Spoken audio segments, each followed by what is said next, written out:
We are talking today about making a 7-layer tostada, which is like that 7-layer dip that folks like. Yes, which I love. Yeah, that's good stuff. I can founder on that kind of stuff like that. And this is really something that's so simple. And I can see this working as a great after-school snack. Kids come home, they're hungry, they want something. All of this stuff can be all prepped ahead.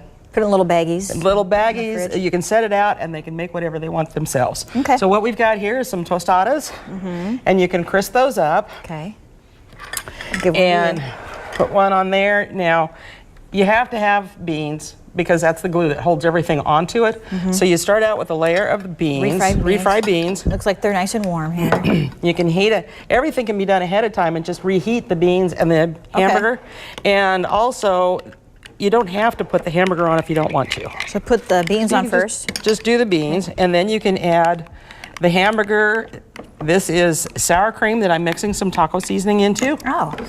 And I suppose you could go light with the sour cream too if you're watching your calories. Oh yeah, absolutely. Okay. So put some hamburger on here. Put some hamburger on it, and then we've got onions, tomatoes, guacamole, the sour cream, some cheese. You can pick any kind of cheese you like. This is probably a 4 cheese combination. Oh, right. The black olives. Okay. And if I'm making it for myself, you could put lettuce on these too if you wanted to. If I'm making it for myself, I would probably leave all the onions on and put as many black olives on as I could get. I like black olives too. So it's whatever you like.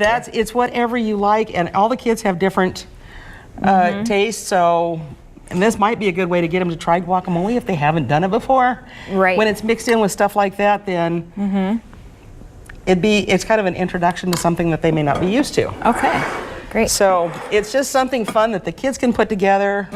Let's see, you need some cheese yet? Yeah, I'm like, what did I forget?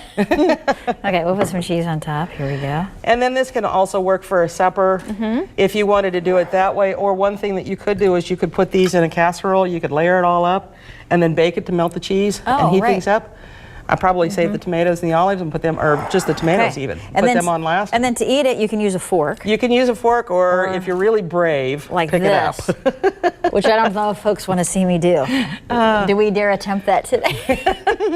But no, this looks really good. Wouldn't this be great for the kids? They would be so happy coming home from school with this. You bet. Your husband too, right? Well, maybe. Maybe he's not. Another thing you can do is put another one on top and squeeze it together like a sandwich.